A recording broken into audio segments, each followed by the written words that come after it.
What's going on, EDL? Back with another video, a playoff video. Round one of the play. Let me adjust this a little bit. Round one of the playoffs is up. DZ, how we feeling? How we doing?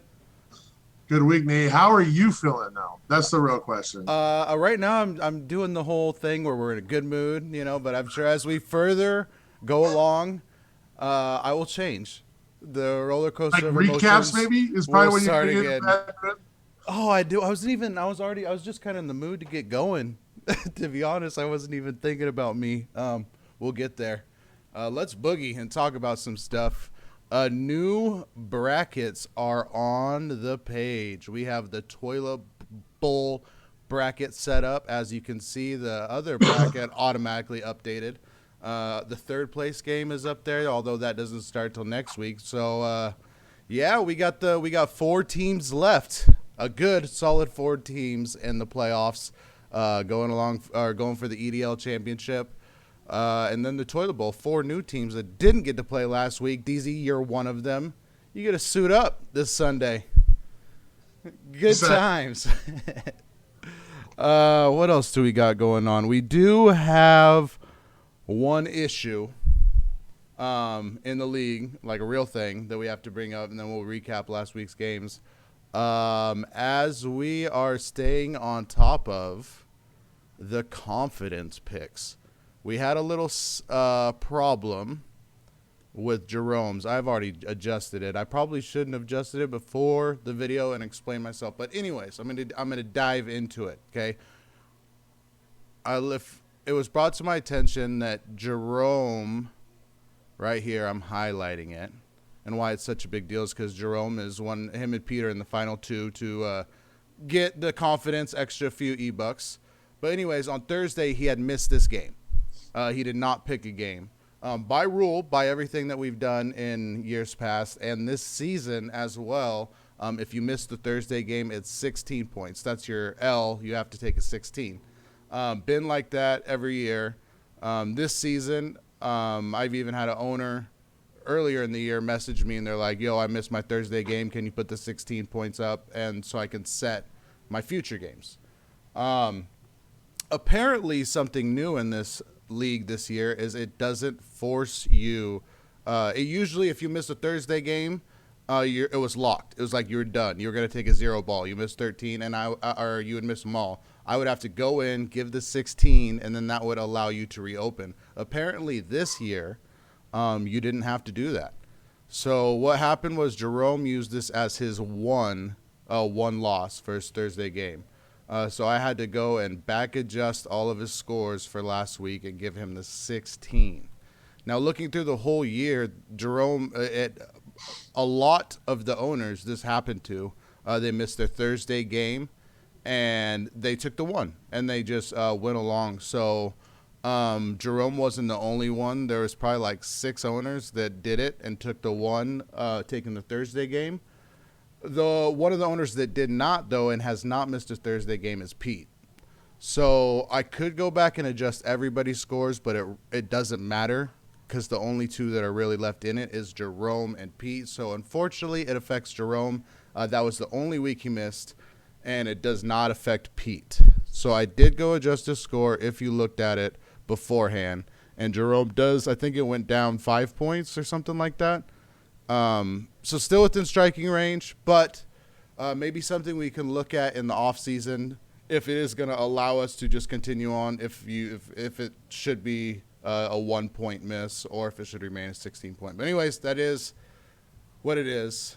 Is there any other kind of nonsense bullshit, DZ, that was brought up this week outside of just playoffs?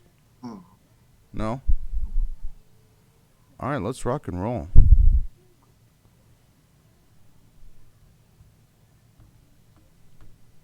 Except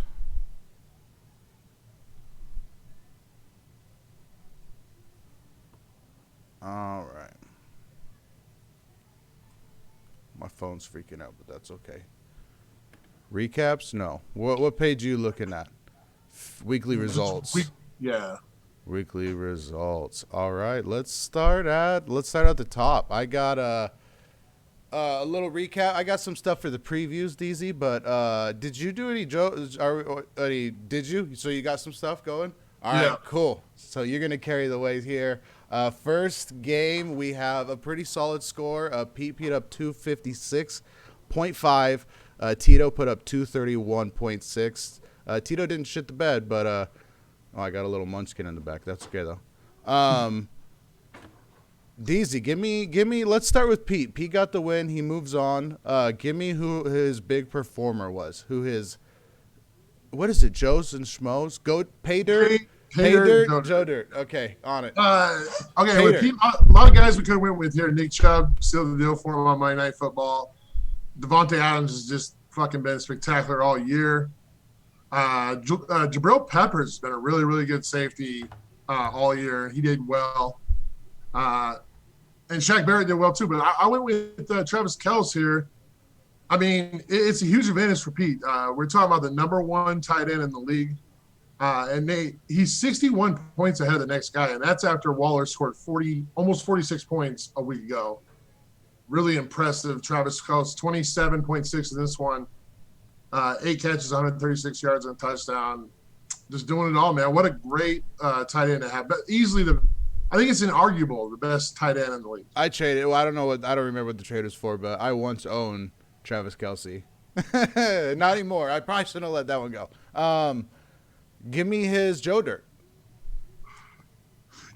Okay, so we have a lot of guys here. Giovanni Bernard, 3.9, got benched because he fumbled one time in like 5 years. Stupid fucking coaches, dude. I can't stand them.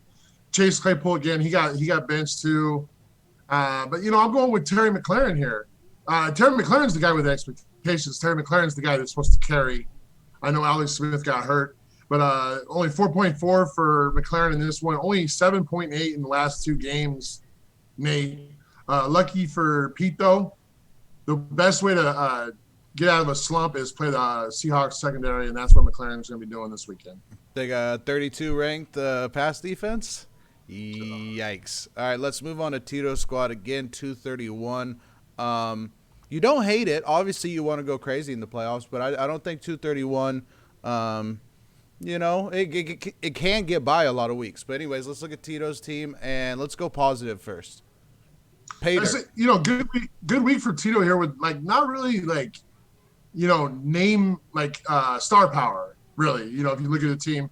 Eckler did his thing. Allen Robinson his thing. But I just want to highlight, a lot of ballyhood with Montez Sweat from the Redskins. How about his brother? How about his older brother? 19.1, 2 sacks for the Philadelphia Eagles. Big game for him. This guy is actually a super-duper athlete, Nate. 6'5", 251, and he ran a 4.53 40. And more importantly for a DN, he ran a 1.55 10-yard split, which is really, really good. I can't believe it's taking this guy so long. He's got 6 sacks on the year. Good fucking player. Good pickup by Tito.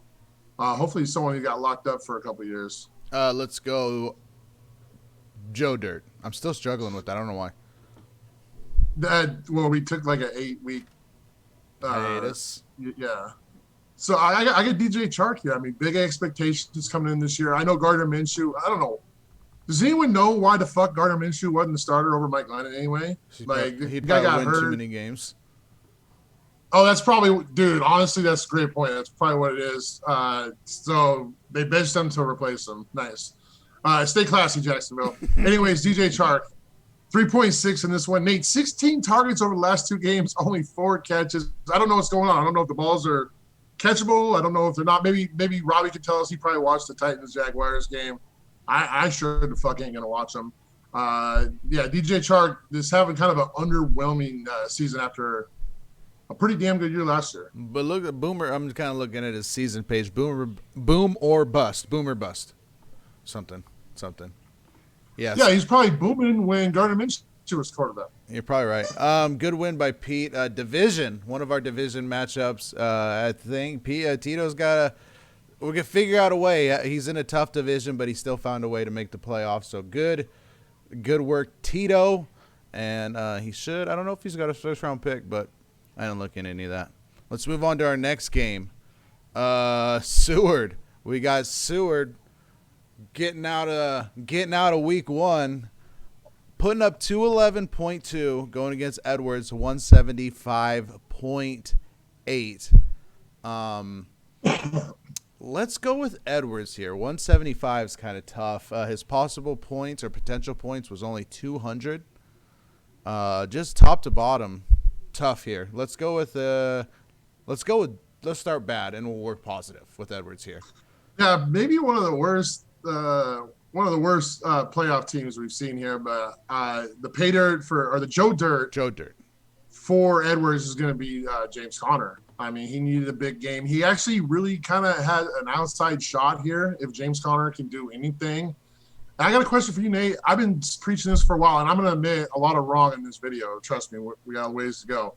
But I've always been on the whole train where I think James Conner is no good. He's been overrated. Only 3.8 in this one. He's missed the last 2 games before this one. Looks like it's probably COVID. He's just not a good football player. I mean, I kind of want to get your take on that. You think he's good?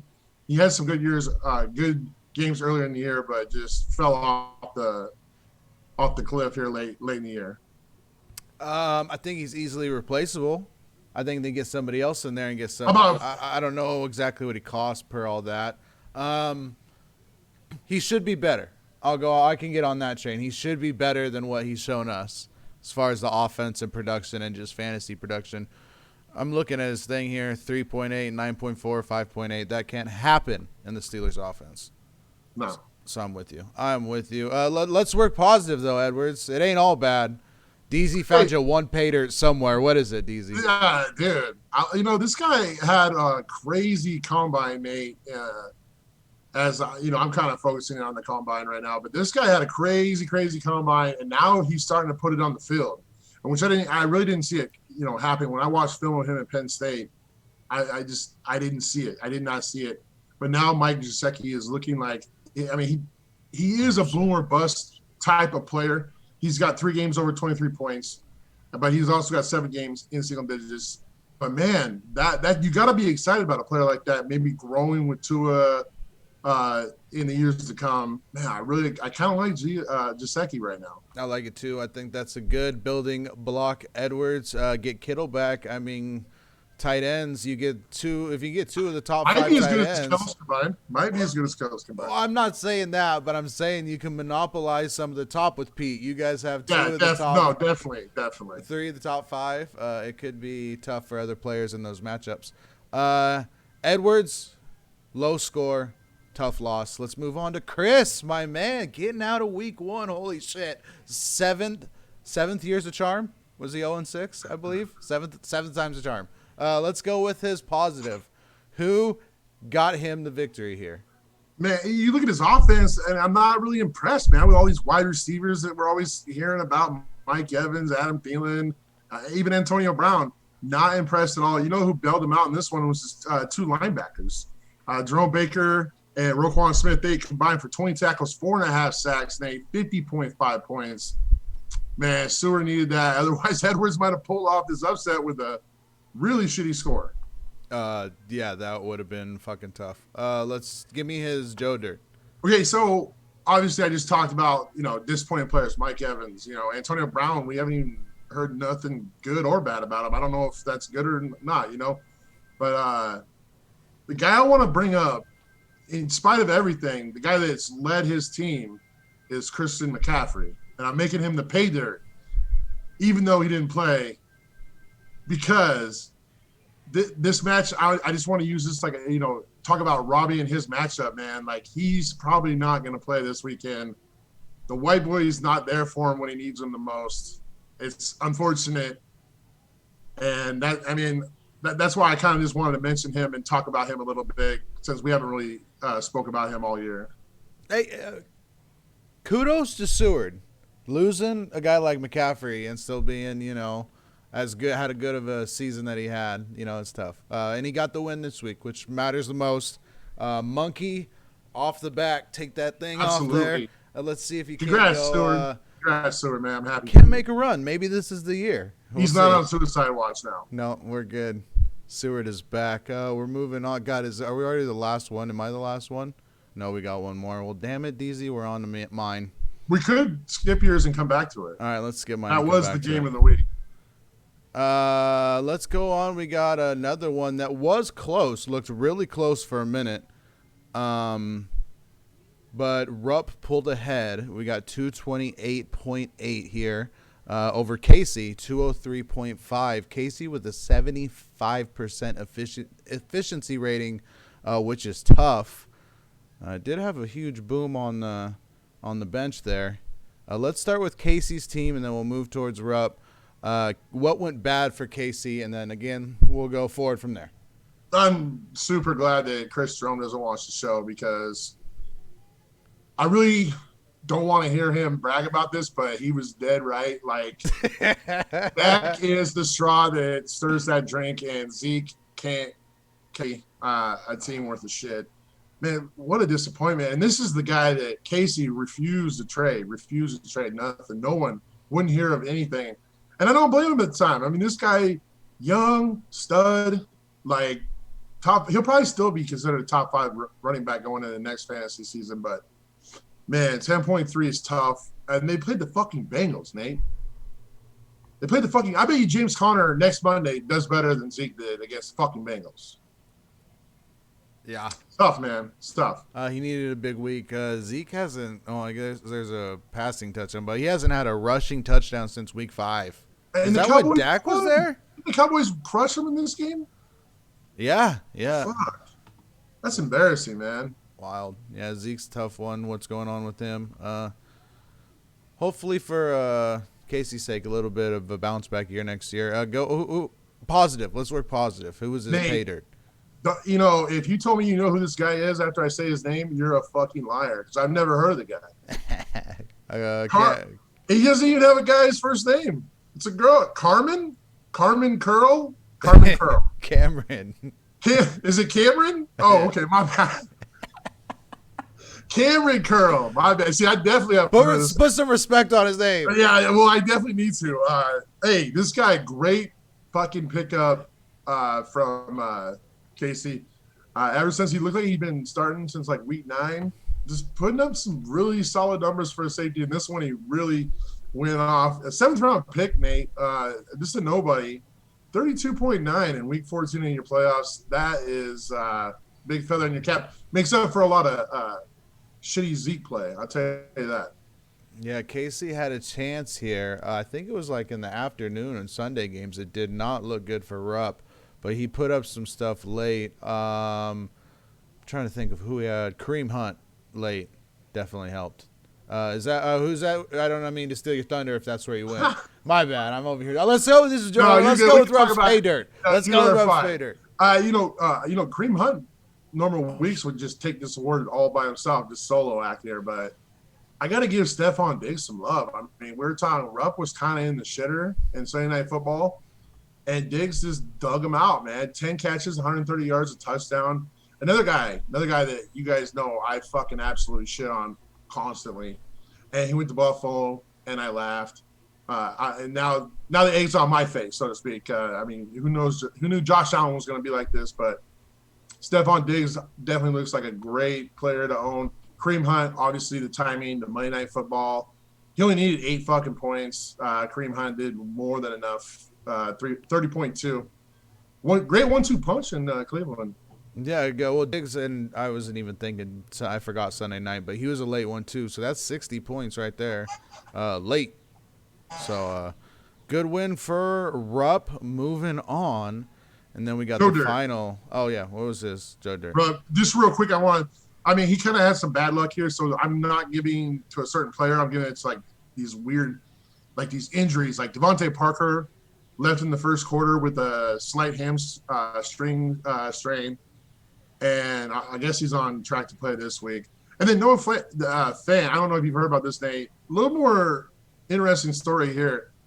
Kind of had some like COVID-like symptoms in the start of the game.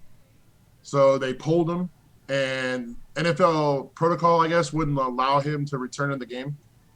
So he didn't get to come back. Garrett Bowles also woke up with same symptoms. They wouldn't let him play. They both got tested and stayed a day behind in Carolina, and they tested negative. So kind of unfortunate, kind of something, guys. It's a little bit scary in the playoffs. Like that could happen to a player. You know, they got some strict protocols that we don't really know about, and there's nothing you can do about it. And I guess life's a bitch. Some Des Bryant shit. You never know. It's pretty scary. All right, that's all I got for that matchup, DZ. Oh, let's go to the good one. We're moving on. I talked about it. So there's some division. Last one was not a division, the Edwards Seward one. But I thought we had the clear cut winners, and this one had a chance to come down to the wire, be a real close matchup. 271.1 to 262.6. Robbie gets a big victory here. Congratulations to Robbie. We got to start with mine, DZ, because that's been what it is. Let's hear the Joe Dirt. I talked off the record with you, and I talked off the record with Pete as well here. I didn't really know where to go. Deontay Johnson was obviously a big letdown, a couple drops early. Only ended up getting like 48% of the snap shares when he's around 80, even higher for the season. That hurt. He still got you 8 points. Trey Burton is one that I kind of, and you brought up, 0 points. A goose egg. Your offense is amazing outside of really those two guys. Marvin, you can't really expect a ton from Marvin Jones, but those guys kind of let you down in this one. Your DNs were kind of shaky, but you never know with those guys. I kind of want to just hear your opinion on who you think let you down the most in this game. Deontay hurt. Because Deontay, just pull up Deontay here. Look at all of his scores. Look at his last week, 21. Obviously 12, but 3 of his last 4 weeks over 20. There's a 29 up there, 23, a 14. He's just better. He's better regularly than 8, so that one hurt. Trey Burton, now this one would have been a doozy, okay? Because if we go Trey Burton and I don't play him, which we talked off the record, kind of like why I play him, and I was really just trying to get a lucky touchdown here. So if we scroll down and look, I have Irv Smith that put up 16. That would have got me the win. I would have never played Irv Smith. So now we're down between Logan Thomas and Jordan Akins. I can't even tell you, right now, who I would have gone with. It would have totally been a coin flip. I go Logan Thomas, I win by Logan a point Thomas or two. Looks like he been playing. He just came off a huge game too. Jordan Akins, and I've liked him at times. I feel like he's had some good. I guess I might not have gone with him. He did drop a touchdown in this one, but I don't know. I was comfortable with Burton, even this week going forward. I feel like I'd be comfortable with Burton. He did put up a 2, but 13, 10, 22. No, they use him in the red zone. They definitely use him. So you're just hoping for some touchdown action? Yeah, with any of my tight ends, I'm not super confident. So that hurt. I would say Deontay hurt more than Burton. If I was to do it again, it probably would have likely been Burton, but it would have been a coin flip the other way. It would have been awesome to start Thomas, but it didn't happen. Did you give me a positive or not? I don't know. Oh yeah, I'm gonna get into your paid hurts here. I mean, you got a lot of people that could have got this. Aaron Rodgers had a fantastic game. Tyreek Hill, 26 points on 4 touches, Nate. Pretty impressive. But I went with a guy that might be happier that Jalen Hurts is the starting quarterback than you are. Miles Sanders, man. Wow. 14 for 115. Really long touchdown on this one. 2 touchdowns as well. Man, he looked like he really, really benefited from having Jalen Hurts as a threat in that offense. I've been down on Jalen Hurts. I think eventually this shit's going to catch up to him. I said that I think he's going to play well to end the season, which is probably going to be a detriment to the team. But, man, that's exactly what that fucking team needed was Jalen Hurts to replace Carson Wentz. And Miles Sanders looked fucking amazing. Damn. God, we both had our potential points were through the roof. His was 340. He actually had a worse efficiency than me, Robbie, but 306 for me, 340. Let's move on to Robbie's team. Let's talk. Let's go positive for him. Yeah, obviously, I think most people in my position would put Lamar in this spot, but I'm not going to do that, dude. I'm not going to fall for that just because he came up big and almost shit the bed, literally. But dude, a guy that I've been kind of like hot and cold about since this whole from all the way from when we scouted him, Nate, on the dynasty side. Derrick Henry, man, Derrick fucking Henry. This guy is maybe the most money back in this league right now. I went back and looked 3 years, basically since he took over the main role back in that team. 51.2, 36.6, 20.4, 27.5, 12.8. He did miss a game last year in the playoffs.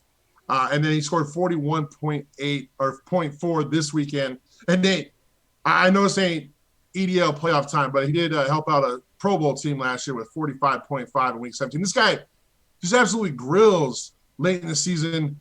What a fantastic player. We were talking about running back, like the best running backs in the league, and I can't believe I fucking forget about this guy. He's amazing. I think everyone needs to start looking at him as definitely a top 3 back in the league. Yeah. He had a fucking big ass week this week. Let's talk about Robbie's negatives. Man, this guy's got to go, bro. Todd Gurley is washed, Nate. And it's clear to see that he was clearly just a volume running back this whole season. If you go look at his game charts, the only time he ever scored over 20 points, is when he was getting like 20 carries or whatever. Now he's only getting like 8 carries a game. He's washed. I would rather start any other running back on that team than him. And I guess Jerome's right again, but he don't get to hear it because he don't watch the show. Good work, Robbie. Good win. It was a fantastic game, and actually I looked up some stuff here. Looking at the screen, DZ, we show the top 25 in a year, biggest point total between the weeks 14 and 15. If you look at the top, 271.1 to 262.6, the year 2020. That's me and Robbie. We have the biggest combined score in playoff EDL history was this week. So it was a classic. It was a good one. Division, rivalry. I feel bad for you, Nate. It's Honestly, tough. Feel bad for it's tough. I have to be happy for Robbie because it's what we're doing. One note I want to point out with Robbie and something new we had this year was we moved the trade deadline back. And Robbie took advantage of it right at the buzzer. He stayed active. He added a few players here. Robert Tonyan, Juju Smith-Schuster, and Corey Davis. Corey Davis didn't work out, but Juju and Tonyan definitely did. He stayed active, and that's what I like to see as a commissioner in the league. And to go and make the pushes. Rupp also did well. I don't remember exactly what he did. I remember he added Sean Watson. Yeah, Watson, and I think some defensive pieces too, if I remember right. Jamal Adams. Jamal Adams. So Rupp, it was trying to stay active, trying to make a push there at the end. I'd like to see that activity from both of those owners. It doesn't always work out, but in this case it does, and they're making a push for it. So in a way, that's Robbie made a chess move, and it worked out, and I sat there and did nothing. So I didn't really get active on the phone lines or anything with anyone. I felt pretty comfortable. But you should never be comfortable, And to give myself some credit, because if I don't, nobody will. A year ago, I was in the toilet bowl. I got last. You know what I mean? Made some moves, and not that this is obviously a happy ending, but I won the division. Turned it around in 1 year. Have a lot of good pieces. I feel good going forward. And we have toilet bowl. I know you're in the same spot right now. I know you got some big moves and you're ready to do it, and just a lot of these teams you stay. And I remember I stayed aggressive, it bit me in the ass. I sold T.Y. Hilton to Robbie. T.Y. balled out this week. But I got a pick for him, turn and burn and just staying. You got to message a lot and get active and just, you can do different things. And so just good shit for Robbie. And good work, and fucking a classic, good ass game, high point score. With that being said, DZ, let's go. Let's move along to next week, week 15, and let's make some picks. Let's get it. All right, the first one,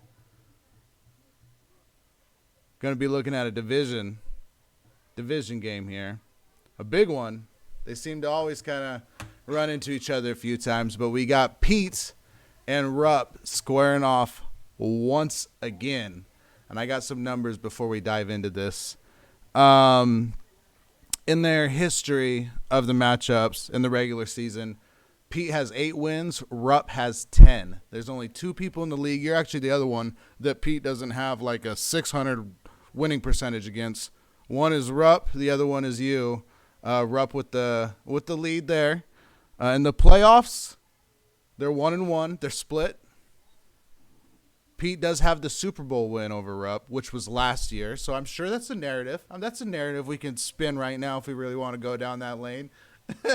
See maybe a little revenge game for Rupp, doing what he can. This season, they split, so fittingly so. Pete got a matchup. Rupp got a matchup. They split. They're dead even. We talk about that Super Bowl last year. Do you remember the score to that one, DZ? I know what Rupp had. Pete put up 314. Yeah, did he double him up? Damn near. I know Rupp had like 159 maybe. Rupp put up 163. Oh, shit. That's the last time these two have seen each other in the playoffs. Super Bowl. Rupp could add a taste. Josie. You know Josie? Josie wasn't happy. I went and looked back at that Super Bowl. One thing, and I kind of forgot he brought in Watson, but I knew he brought in Jamal Adams' defensive pieces. In the Super Bowl, Rupp's special teams and defense, so that's 8 players, put up 45 points. That can't happen in this one. You're going to need something more out of a defense, more out of special teams for this to work. I got Pete as the favorite here, the number 1 seed, clear, obviously, so he would be the favorite. Rupp coming in at the 4 seed. What are your thoughts on this game at all? You got some general thoughts? Either matchup-wise or whatever? Pete's more banged up at running back than I, kind of originally thought. Like, he's all talking to me about his matchups. He's like, should I go with Gallman or, McKissick or most of them? I'm just like, what? Like, why are these decisions you're making? Like, I feel like your team's way more loaded, but it's not the case, man. He's really banged up. And then now he's banged up at receiver. Now Julio's out. So now he's forced to start KJ Hamler. And that so this might be a more interesting game than I originally thought, especially since I thought Rupp was underperforming recently. I mean, no week 13 when he lost to my team. But I don't know, man. This is an interesting game. This is a pick 'em right here. There's really no favorite in my eyes in this one. It's going to be a tough game. I think it's going to be, I don't want to be at Pete's house on Sunday. I feel like some shit's going to get thrown. That's all I'm saying. I'm kind of with you on it. This might be closer than we realize. I was just looking at Pete's roster, and we've talked about it plenty of times. I just haven't looked at it. He has 5 receivers that are rookies. Like, he's got like 8 receivers there, and 5 of them are rookies. Kind of crazy. These young guns. He's riding these young guns to the Super Bowl this year, trying to. Rupp's team, solid. I mean, DK Metcalf, Diggs. Is Keenan Allen playing? Is he hurt? I see a little Q there. I haven't been paying too much super on it. It's going to be a close one. Yeah. I think I'm I guess I gotta get off the fence on this, don't I? Both of us do. Okay. I guess I'll take Pete. I'm going to take Pete. I went and looked at DK's matchup. DK, not that DK is the X factor, but, you need DK to have a big game. Football teams have been playing pretty good defensively. So maybe DK can still bust their ass, but I'm going to go Pete here too, but in a close one. Maybe even lower scoring than we expect. But I'm going to do that. All right, let's move on to our net. We got 2 Petes there, 2 favorites. Let's move on to our next matchup. We have Seward versus Robbie, and again, DZ, this is you go look for, statistical history. This is uncharted waters here for Seward. We got nothing. We're a clean slate right here. No record. Yeah, so that's a good thing for him. He's got no No losses. experience. Yeah, no No experience. experience. He's on house money. So that's good for Seward. This matchup has been good lifetime. They don't, non-division. They only play once a year. Seward is 7-2 regular season and all time. They've never matched up in the playoffs. Lifetime against Robbie. So Seward's got the upper hand there. Again, there's not real playoff stuff, so I actually went into players. Interesting, you actually brought it up with Robbie, but I was going to go in on Derrick Henry. You brought up all of the points he scored, and we're just talking about fantasy playoffs, and I guess this is more on the thought of me of players that need to show up for both of these teams if they want to win. Obviously, one is Derrick Henry, and so you brought up the fantasy numbers. What I'm going to just add to it is he's averaging 31.6 fantasy points per games in the fantasy playoffs over the past 3 years. 31. That's fucking impressive. Derrick Henry needs to have a big day, and Seward should be scared of Henry. The next player I got here, and obviously someone that just is a regular ball-out guy, but Lamar Jackson also needs to have a big day. Robbie needs his stars to show up. Lamar Jackson is averaging, starting last year, because he's only started last year, but in the fantasy playoffs, 38 points per game. So you get 38 from Lamar, 31 from Derrick Henry on average. Robbie puts those numbers up. I think he has a good chance. We're going to look at Seward here on the other side. Seward, as we know, is 11-3. He went 2-2 this year in games Alvin Kamara did not score a touchdown. So 2 of his 3 losses in the whole year were games where Kamara didn't score. Thankfully enough, Kamara scores generally every game, but he can't have a goose egg from Kamara. He needs to get him in the end zone. Here, let's see what else. And the last one I have for Seward, Kyler Murray. Kyler needs to have a big game.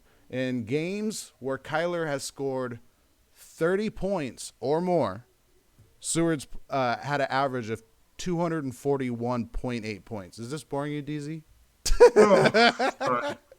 But anyways, Kyler Murray needs to show up 30 plus, and Kamara can't goose egg for you here. He needs to get in the end zone once, twice at least. I think either of those guys goose egg for either team. That's how they're going to lose the game. Let me just share my thoughts real quick. Okay, so if McCaffrey don't play, I thought this from the beginning. I think I told Pete. If McCaffrey don't play, that's the only chance I feel like Robbie has in this one. Not that, he's not, a shitty team. It's just that Seward's super loaded, and if you do that kind of swing, it's huge for Chris. And I actually think Kamara is going to have a big game. I think that Chiefs-Saints game is going to be a high-scoring affair. Maybe not like the Saints-Giants we saw from a few years ago, but something to that effect. I think there's going to be a lot of fantasy points dropped in that game. I think Kamara does well. I think Derrick Henry does well. The Lamar is kind of interesting to me. He plays the Jags. That game can get out of control early, and if Lamar doesn't get his early, he might not get his late. They might just sit on the ball and milk the game away. So this is a super interesting game. I love both games this weekend. I am playing this weekend. I have my toilet bowl game, but these games I'm going to keep an eye on. They look exciting as hell, and I can't wait. Yep. Who's your pick? I'm going to go Robbie. I think I'm gonna go Seward here. I don't know if it's because Robbie just took the division and took my shit, and he's a division rival. So fuck that guy. Actually, fuck him. Seward's getting it done. Seward, don't let me down, and then let me beat you in Work League this week. All right. Do you want to pick just the toilet bowl? Are you gonna win this week, DZ, or no? You're playing Bird. I'm gonna go with Bird here because you're on a 1-game winning streak. That's something. Hey, listen, Nate. Everything in the first round, as far as my first round picks, worked out perfectly. You lost, Edwards lost, Casey lost. Those are all my picks I had, and now it's gonna gonna carry over this week. I'm gonna beat Bird after I take a couple of his good players. I'm gonna beat Bird, no problem. This is a different team, and then that's gonna beat Jerome, and then I'm gonna have the 1-2 pick. good to go along with the 6, 7, 8. It's gonna be beautiful.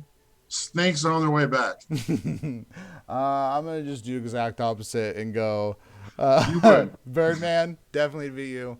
And then I'm going Jerome too because Jonathan Taylor's back. Y'all called him Trent Richardson on Twitter for Who a did? month. Everybody, every single one of you. He's back. One game, Oh my, he's fucking the GOAT. He might be our Jim Brown. We don't know. bro, We'll I'm see. like you, bro.